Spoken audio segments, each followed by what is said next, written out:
আহা আকৌ কিয় তাতে ৰখিলা ভিতৰলৈ সোমাই আহা হ'ব দিয়া বৌ তুমি অশান্তি পাইছা নেকি কি যে কথা কোৱা নহয় ভণ্টি কিয় বাৰু অশান্তি পাম মই তোমাৰ বাৰ্থডে কেতিয়া কোৱা অহা মাহৰ 21 তাৰিখে নব একেবাৰে 22 বছৰীয়া হৈ যাম তুমি একেবাৰে মোৰ ভণ্টি ৰুণৰ বয়সৰে মইতো তোমাৰ ভণ্টিৰ নিচিনাই আগৰ দিনতে একেবাৰে ননন্দিয়েক নবৌয়েক হেনেকুৱা এটা সম্পৰ্কত আছিল আজিকালি ননন্দিয়েক নবৌয়েক একেবাৰে বান্ধৱীৰ দৰে থাকে বহুত ভাল লাগে আৰু কথাও একেবাৰে আমাৰ সৰুজনীৰ নিচিনাকে কোৱা দেই কিন্তু এটা কথা কওঁনে বৌ তোমাৰ ভণ্টিজনী যে অলপ অহংকাৰী টাইপৰ বিয়াখনত একেবাৰে আমাক মাতিবই নোখোজে নহয় নিজে গৈ পেলাই মাতিওঁতে যেনেকৈহে কৈছে তেতিয়াই ভাবিছোঁ অহংকাৰীয়ে হ'ব জানানে মায়ে বহুত বেয়া পাইছিলে মাক মই বুজাবলৈও চেষ্টা কৰিছিলোঁ কিন্তু মায়ে কি ক'লে জানা কি মই বুজাইছিলোঁ মাক যে সকলোৰে নিজৰ নিজৰ স্বভাৱ থাকে মা হ'ব দিয়া বাদ দিয়া কিন্তু মায়ে ক'লে ডাঙৰজনী দেখোন তেনেকুৱা নহয়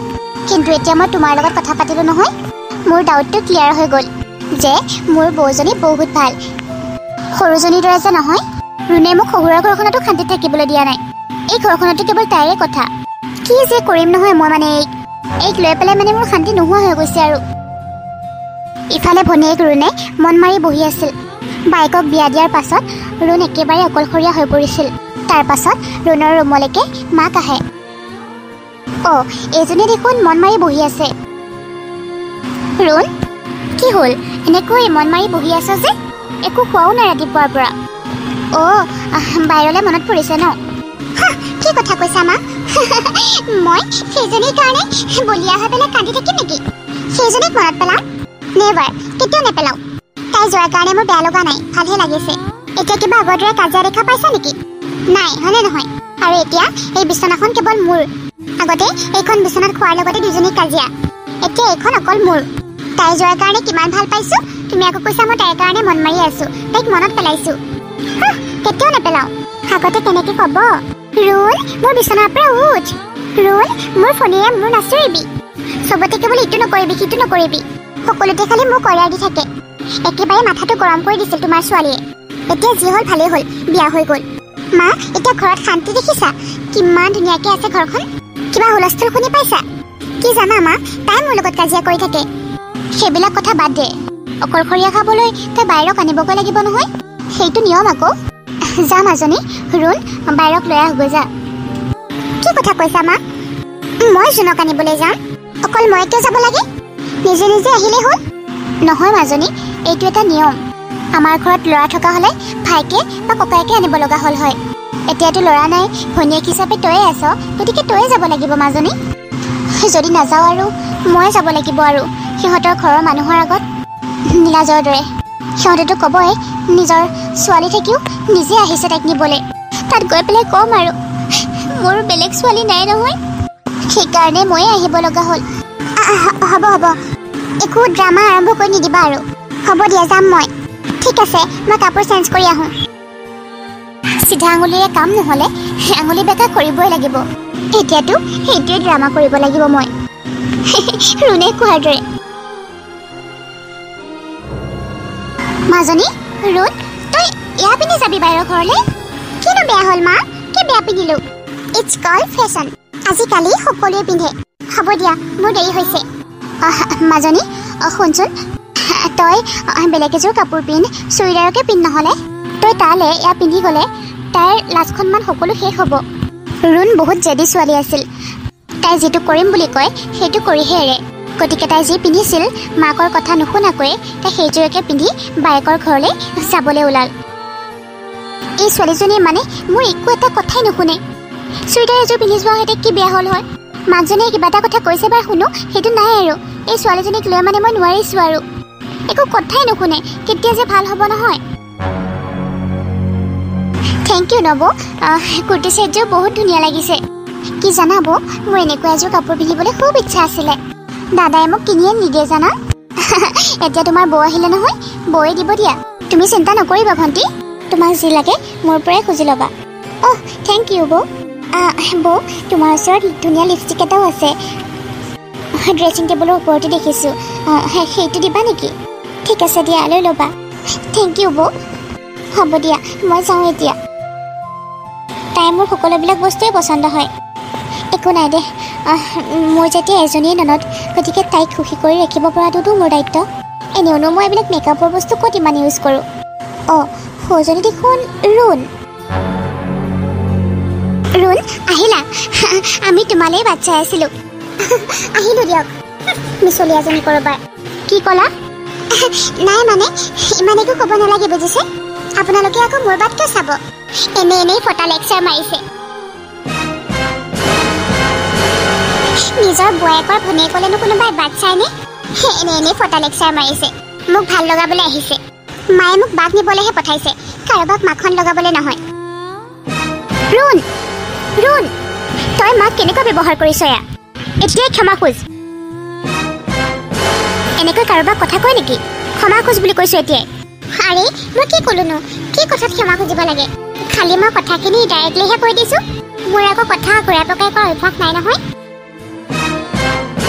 হ'ব দিয়া বোৱাৰী, তাই বুজি পোৱা নাই চাগে, সেইকাৰণে তেনেকৈ কৈছে। ৰুণ, যোৱা ভিতৰলৈ যোৱা। যোৱা আমাৰ কৃষ্ণাৰ ৰুমলৈকে গুচি যোৱা। তাতে জীয়েক সতাই লোৱাগৈ। অ'কে। মা, তাইৰ ফালৰ পৰা মই আপোনাক ক্ষমা বিচাৰিছোঁ। তাই সৰুৰে পৰা এনেকুৱাই। কিমান কৈছোঁ তথাপিও তাই শুধৰণি নহয়। তাই নাজানেই কেতিয়া কি পিন্ধিব লাগে, কেতিয়া কাক কি ক'ব লাগে। তাইৰ কাৰণে বহুতেই বেয়া পায়। মোৰ লগত কিমান লাগে তাইৰ কথা ধৰি নাথাকিব মা। হ'ব দিয়া মা, মই মোৰ বস্তু বাহানিখিনি পেক কৰি লওঁগৈ। বহুত সামৰিবলগীয়াও আছে। হ'ব দিয়া, যোৱা। আৰে এইবোৰ দেখোন মোৰ বাৰ কাপোৰ। আৰু লিপষ্টিকটো লৈ আছা? অঁ, কি হ'ল এতিয়া? তোৰ পেট কিয় বিষাইছে? বৌয়ে মোক দিছে, গম পাইছ? দিছে নে চুৰ কৰিছ তই? অঁ, ক চুৰ কৰিছনে নাই? এইবিলাক বস্তু মোৰ বা আৰু মোৰ মায়ে একেলগে মিলি কিনিছিল। মৰমত কোনোবা এটা বা দুটা বস্তু দিব। তইতো তাইৰ গোটেই চুটকেছটোকে উঠাই ললি। কি হ'ল মাজনী? মা চোৱাচোন, ৰুণে মোক চোৰ বুলি কৈছে। এই কুৰ্তি ছেটযোৰ, লিপষ্টিকটো আৰু মাস্কাৰাটো বৌয়ে মোক দিছে। এতিয়া ৰুণে দেখি পেলাই কৈছে মই বোলে বৌৰ পৰা চুৰ কৰিছোঁ। আচলতে তাইক বাইকে একো নিদিয়ে যে, সেইকাৰণে জ্বলিছে চাগে। সেইবিলাক কথা নকবি। মই তোৰ নিচিনাকৈ নিবিচাৰোঁ, নোখোজোঁ মই। কোনোবাই দিলেও দিব, নিদিলেও নাই। আৰু তোৰ বৌৰে যেতিয়া উপহাৰ হিচাপে দিছে, এটা দুটা বস্তু লৈ বাকীকেইটা নালাগে বুলি কোৱা হয়তো নিদিয়ে। লোৱাৰ মন থাকিলেতো দিবই ন। ক'ত নোখোজাকৈ থাকিব পাৰিবি? লবিয়া এইবিলাক। বিনা ফ্ৰীতে পোৱা বস্তু যেতিয়া ল'বইতো লাগিব, নহয় জানো? এনেকৈ কি বেলেগতো খুজি ফুৰ নেকি? ৰুণ, অকণমান মুখখন চম্ভালি পেলাই কথা ক'বা। কি মোকে কিয় ক'লে আপুনি? মোৰ মুখ কিয় বন্ধ কৰিব লাগে? মইতো কাৰো বস্তু উঠোৱা নাই, মইতো কাৰোৰ পৰা চুৰ কৰা নাই। তই মোক কিয় মাৰিলি? কিয় নামাৰিম হা? কিয় নামাৰিম? তই ঘৰতো এনেকুৱা আৰু বেলেগৰ ঘৰতো এনেকুৱা। তই সন্মান বুজি পাওঁ নে নাপাওঁ? তই মোৰ ননদজনীৰ কথা এনেকৈ ক'বলৈ সাহস ক'ত পালি হা? সেইবিলাক মই তাইক মোৰ মৰ্জিমতে দিছোঁ। তাই একো চুৰ কৰা নাই, বুজিলি? কিন্তু তই কিয় বুজি পোৱা নাই? যোন তোৰ ননদে তোৰ পৰা এইবিলাক বস্তু বুদ্ধি কৰি সৰকাই আছে, তই বুজিয়ে পোৱা নাই। কৃষ্ণাৰ কথা মই আৰু একো শুনিবলৈ নিবিচাৰোঁ না। মই তোৰ লগত যাম ঘৰলৈ। আৰে তোতকৈতো মৰমৰ মোৰ ননদজনী। কমচে কম মোৰ ননদজনীয়েতো মোৰ লগত ভালকৈ কথা পাতে। জোনৰ ভনীয়েক ৰুণ ননন্দীয়েকৰ আগত হাৰি গৈছিল, আৰু এইবিলাক দেখি ননন্দীয়েক কৃষ্ণাই বহুত ভাল পাইছিল। এইবিলাক কথা শুনি ৰুণে কান্দি পেলাইছিল। কোনোবাই কাৰোবাৰ বস্তু লৈছে, শেষ কৰিছে, মইনো কিয় ক'ব লাগে? মই যাওঁগৈ, মাক ক'ম আৰু তাই নাহিলে বুলি। তই সেইকাৰণে মানে ৰুণৰ লগত নাহিলি? এইটোতো সৰু কথা নাছিল ন মা? তাই ইমান বেয়া বেয়াকৈ কৈছে, ঘৰত কিবা এটা কওক তেতিয়া বেলেগ কথা। এতিয়া মোৰ শহুৰৰ ঘৰত এনেকৈ কথা ক'ব মই জানো সহ্য কৰিব পাৰিম কোৱা মা? আৰু মা আৰু মোৰ ননদজনীক যেনেকৈহে কৈছে, মই বহুত লাজ পাইছোঁ। ক'ত কি কৰিব লাগে, ক'ত কি কথা ক'ব লাগে সেইটো কি তাই নাজানে নেকি? তাই সৰু হৈ আছে নেকি মা? হ'ব দেচোন, ইমান আৰু ভনীয়াৰ কথা বেয়াকৈ ক'ব নালাগে। তাই তোৰ লগত কাজিয়া কৰে বুলি তই নাভাবিবি যে তাই তোক বেয়া পায়। তাই তোৰ কথা বেয়া চিন্তা কৰে। তাই তোৰ নিজৰ ভণ্টি নহয় জানো? বিয়াৰ দুদিনেই হোৱা নাই তই নিজৰ ভনীয়েৰ এজনীক এৰি ননন্দীয়াৰৰ ছাইড লৈছ। ভনীয়েৰেতো সঁচা কথাও ক'ব পাৰে। তই এবাৰ তাইৰ ছাইড লৈ ভাবি চাইছনে? হ'ব মা, তুমিও মানে ভণ্টিৰ ছাইডে লৈছা নহয় জানো? লৈ থাকা। হ'ব, মই ফোন ৰাখিছোঁ। কিছুদিনলৈ মই তোমাৰ লগত একো কথাই নাপাতো। বাই। তাইহে ভাল, সদায় মইহে কাজিয়া কৰোঁ আকৌ। তাই কাজিয়া কৰে জানো মোৰ লগত? মাকৰ লগত কথা পতা কৃষ্ণাই শুনি আছিল আৰু সেইকাৰণে তাই বৌয়েকক লগাবলৈ এটা ভাল সুযোগ পাইছিল। মই সঁচা কথাই কৈছোঁ বৌ, মোৰ যদি তোমাৰ নিচিনা এজনী ভণ্টি থাকিল হয় নহয়, একেবাৰে মই মূৰৰ ওপৰত উঠাই ৰাখিলোঁ হয়, বহুত মৰম কৰিলোঁ হয়। কিবা যদি সমস্যা আহিল হয় মই আগতীয়াকৈ মূৰ পাতি ল'লোঁ হয়। কৃষ্ণা, তুমিতো মৰম লগাজনীয়ে। কৃষ্ণা, মই আহোঁতে তুমি মন মাৰি আছিলা যে, কি হৈছে তোমাৰ? তুমি কিবা বিপদত পৰিছা নেকি? নাই নাই বৌ, একো নাই।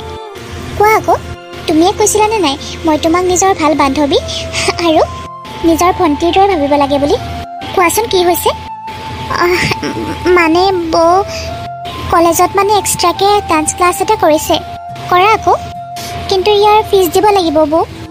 মই দাদাক সিটো সপ্তাহত কৈছিলোঁ, দাদাই ক'লে এইবিলাক ফাল্টু কামত পইচা ক্ষতি নকৰিবি বুলি, একো প্ৰয়োজন নাই বুলি ক'লে বৌ। ডান্স আৰু আৰ্টছ কলাবিলাক কিয় ফাল্টু বুলি ভাবেনো? এইটো কিবা ফাল্টু কাম নেকি? দাদাই বহুত কষ্ট কৰি আহে যে ঘৰলৈ, সেইকাৰণে কিবা এটা কথা ক'লে খং উঠে। গতিকে সৰু সৰু সমস্যা লৈ দাদাৰ ওচৰত নাযাবাই, এনেই গালি শুনিবা, মোকেই ক'বা। বিয়াৰ আগতে স্কলাৰশ্বিপৰ পইচা আৰু অলপ পইচা মোৰ হাতত আছিলে। ঠিক আছে, মই বাৰু পইচাখিনি দি দিম। কিমান লাগিব? বৌ, 5,000। 5,000? ইমান টকা? ফিজটো অলপ বেছিয়েই। ঠিক আছে বাৰু দিয়া, দিম। থেংক ইউ বৌ, থেংক ইউ।